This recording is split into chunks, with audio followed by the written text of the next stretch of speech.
Title: She cheated 24 years ago, and I'm finally leaving. Today is my wife's birthday. We've been married for 25 years. Yeah, 25. I met her at work, and I was completely taken by her from the beginning. It felt like love at first sight, though, in hindsight, maybe it was just infatuation. We dated for 2 years, then got engaged, and not long after that, we tied the knot. We had a beautiful daughter and bought our first home. It looked like the beginning of a picture-perfect life. But not long after we said our vows, everything started to unravel. I discovered that my wife had been having an affair with someone we both worked with. Not just any coworker, either. It was someone I considered a friend. Imagine that. The woman I loved and the friend I trusted betrayed me behind my back. That betrayal cut deep. I felt humiliated, shattered, and lost. And as if that wasn't enough, life hit me with more pain. That same year, my sister took her own life. I lost one of my closest friends in a car accident. Then my grandmother passed away. Everything fell apart all at once. I was emotionally destroyed. But still, somehow, I stayed. Maybe it was love, maybe it was fear, or maybe I just didn't want our daughter to grow up in a broken home. We separated briefly, trying to figure things out. I wasn't sure if we'd make it or if divorce was the only option. During that time, she got pregnant again, with our son. Later, he was diagnosed with autism. And yes, I had doubts. A lot of them, especially about the timing of that pregnancy. But I swallowed all of that for the sake of our kids. I gave her another chance. To her credit, she turned things around. She became a devoted mother and, on the surface, a committed wife. She showed guilt, she showed remorse, and she did everything she could to move forward. But me? I never really healed. I told myself I forgave her, but the truth is, I never forgot. I couldn't. The images, the betrayal, the lies, it all stayed with me like a shadow I couldn't shake. Our relationship became a series of highs and lows, warm moments followed by cold distance. That became our normal, but it was far from healthy. Even after all these years, I still have nightmares. Random memories of her with him pop into my mind and make my blood boil. It's like I'm reliving it all over again. And our most recent argument, it was a breaking point. It ripped the wound wide open. I'm done. After 24 years of trying to hold it together, I can't anymore. I've carried this pain for too long. I thought I could make it work for the sake of our children, but I've realized I deserve peace too. Trust, once broken like that, never fully comes back. And love can't survive where trust doesn't live. So yes, I'm walking away. It took me a lifetime to get here, but it's time. Today is my wife's birthday. It also marks 25 years since we got married. I met her at work. Back then, I thought it was fate. I fell fast and hard. Looking back now, I wonder if it was truly love or just a powerful illusion. We dated for 2 years, got engaged, and started building a life together. Soon after, we had a daughter and bought a home. It felt like we were on track for something beautiful. But not long into our marriage, that dream began to fall apart. I found out she was having an affair with someone we both knew. Someone I used to call a friend. They worked together, and I never suspected a thing. The betrayal was like a punch to the gut, not just because she cheated, but because it was with someone I trusted. Everything I believed in crumbled. As if that heartbreak wasn't enough, life kept piling on. In the same year, I lost my sister to suicide. A close friend of mine died in a car crash. Then my grandmother passed away. I was emotionally wrecked. But still, I stayed. I was in love with her, and I held on tight, even though I shouldn't have. We separated briefly, unsure whether to file for divorce or try to fix things. During that time, she got pregnant again, with our son, who we later found out is on the autism spectrum. To be honest, the timing raised questions. But I buried those doubts because I didn't want to tear our family apart. I convinced myself that giving her a second chance was the right thing to do for the kids. And to be fair, she did try. She regretted what she'd done. At least that's how it seemed. She stepped up as a mother and tried to rebuild a life we had broken. But for me, something had shifted forever. Even though I said I forgave her, the memory never left me. That kind of betrayal doesn't fade with time.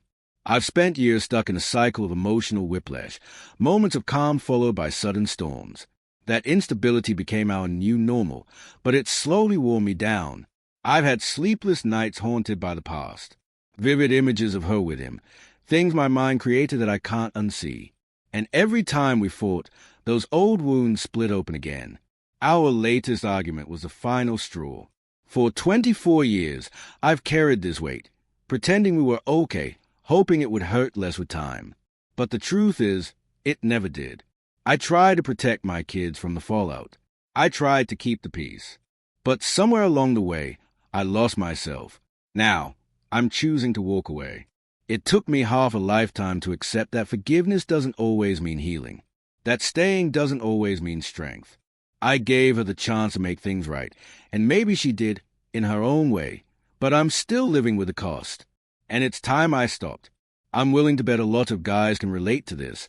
Stuck in a marriage that should have ended long ago, convincing yourself it's for the kids, for the family, for the greater good. But guess what? You don't have to live that way. It's okay to admit you're hurting. Talk to someone neutral, like a therapist who's actually trained to help you work through all this. Because let's be real, friends and family often mean well, but they're usually too close to the situation, too biased. And please, consult a lawyer. Understand your options. You might take a financial hit, alimony, losing property, but your freedom is worth more than any bank account. You stayed because you thought it was the right thing to do. I respect that. But dragging out a broken relationship for the kids? That's not saving them. It's showing them a life filled with quiet resentment and emotional chaos. Now let's just play devil's advocate and assume that after her affair, she became the picture-perfect wife. Loving, devoted, loyal. Even then, it still eats at him. The past won't let go. And here's the thing. He's been going to therapy, but from what is said, I'm betting she picked that therapist.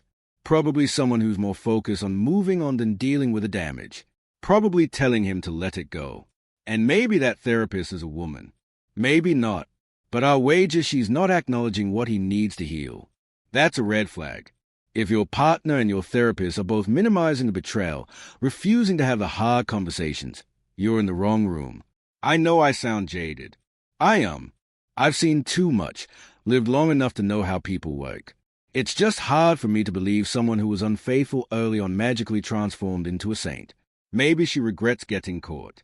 Maybe she regrets losing the comfort, not the act itself. If you're in this man's shoes, get legal advice. Know what you're entitled to.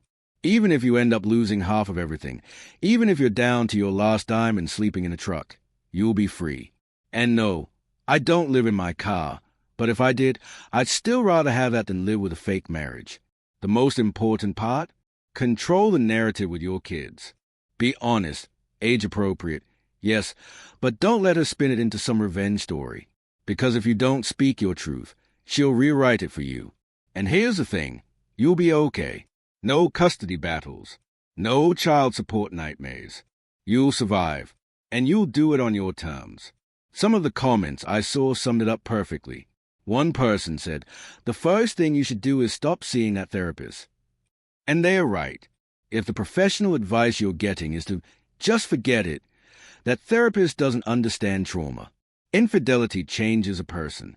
It leaves a wound, and pretending it never happened only makes it worse. Another commenter, a woman, said, I know my husband couldn't move past something like this. She talked about how her dad cheated when she was a baby. Her mom stayed. And 40 years later, her mom is still bitter, still emotionally distant. That's not healing. That's a slow decay. Forgiveness doesn't always restore things. Even if you move past her age, you'll never get back the version of your marriage that wasn't betrayed. That part is gone forever. The moment trust is broken, your story changes, and sometimes it never recovers. And one more woman asked something that really hit. Why was she already looking elsewhere when you two had just started dating? She guessed the guy she cheated with was a fun one, someone she never planned to settle down with. She picked you because you were reliable, stable, a safe bet. She got to have the best of both worlds, excitement on the side, security at home. That prediction? It fits. Another guy chimed in and said, the fact that you stayed for your family shows strength. but you're still bleeding. And bleeding wounds don't heal until they're addressed. That line stayed with me. Love shouldn't feel like a battle you fight alone every single day. You deserve peace, even if it takes 25 years to finally chase it. So to the guys out there still clinging to the role of the hero for the kids, don't do it. Don't sacrifice yourself to protect a family that was already broken by someone else's choices. You can survive this. In fact, you already have. It's time to start living.